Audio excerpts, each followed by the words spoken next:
Okay, traveling with Kyle. Turkey.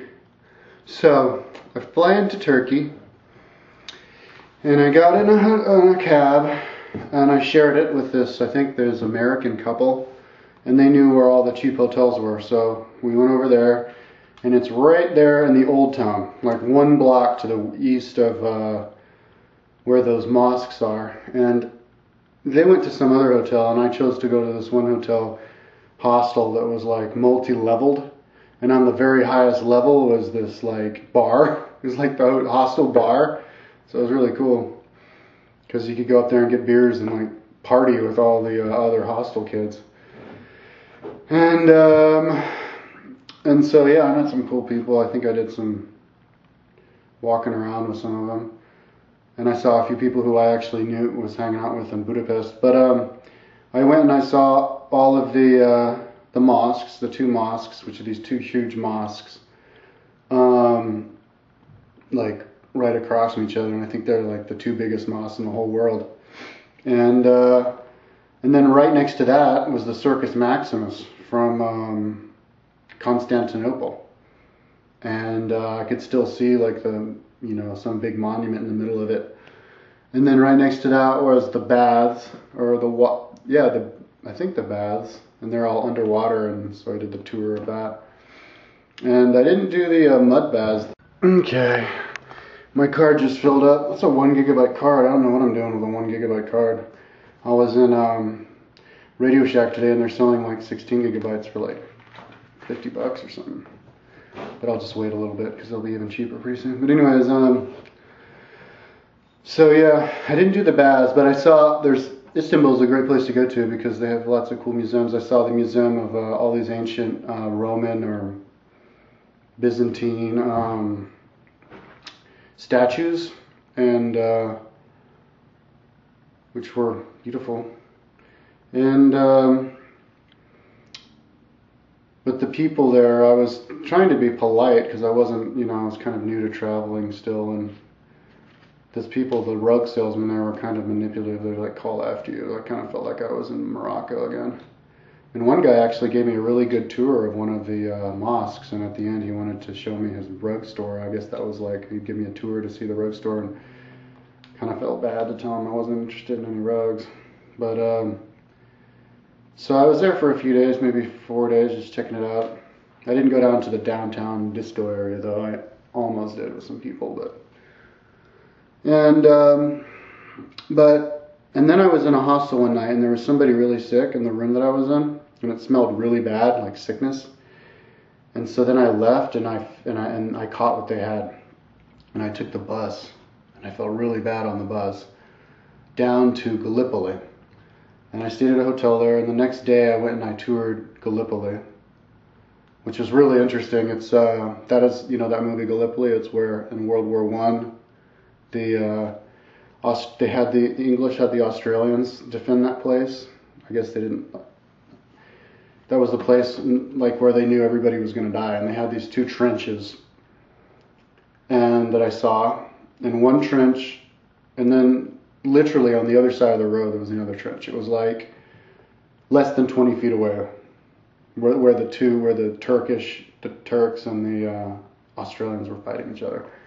And so I guess if you were in one of those trenches, you only had a maximum of like a couple minutes to live. So they knew they were going to die. So I guess tied to the grenades when they threw them over, they were like giving blessings to each other. Like, sorry we had a guy like this. I hope I see you in heaven. And but the trenches were still there. They were all really intricate, and you could see the wooden pikes that they had to keep the trenches up. But the trenches were at that point only like 3 feet deep. And at the time, I guess they were like 6 feet or something. But they were right at the top of like kind of cliffs overlooking the ocean. And we even saw a hole that went down into like one of their trenches they were digging, but the hole like was filled up just a couple feet in. But it was very interesting. And then I got really sick, so I was stuck in the in this hotel room that originally I was sharing with these other American kids for 4 days, sicker than I'd ever been in my life. I was like deliriously sick. I remember having the world in my hand, and then I would crush my hand, and then I'd open my hand, and the world would immediately reform again. Then I'd crush it, and then reform. And then I got better, and I was going to take the bus down to Troy, and I was in a bus station, and there was this weird, like, Turkish guy who wanted me to buy me a coffee, and I kind of knew that he was, like, drugged it or something, and I just said no thanks, and I thought, you know what, I don't even want to go down. I'll just go back to Istanbul, and fly into Nepal. I'm done with Turkey. And I went back, and I was there for a couple more days, and I stayed at another hostel for some reason. I think I was like, I was afraid of the first hostel. I was like superstitious because I had asthma. On the bus ride back, I noticed that I had asthma. And then I had asthma in the hotel, and it wasn't going away. And I have asthma to this day. So I caught asthma with that sickness. And I didn't have asthma before that. I had asthma for like when I was in first grade for like a couple months.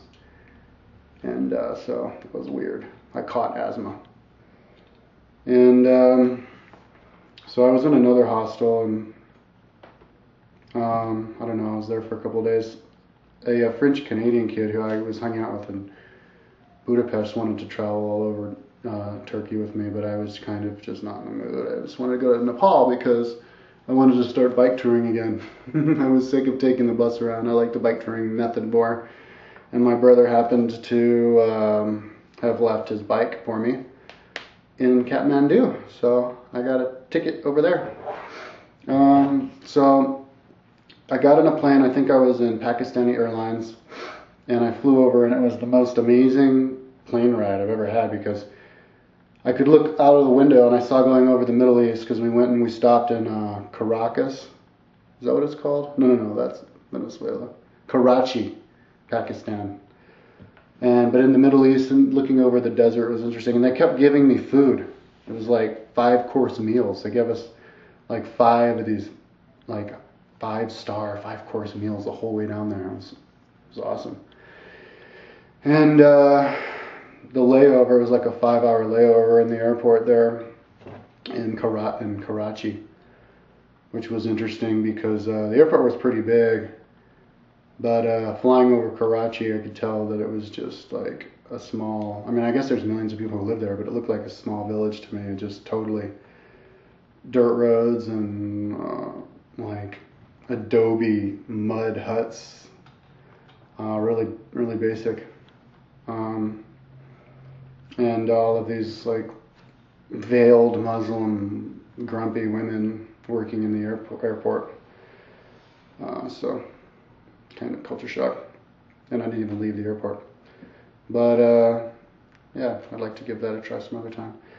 And then I flew into Kathmandu, and I guess that'll be the next video.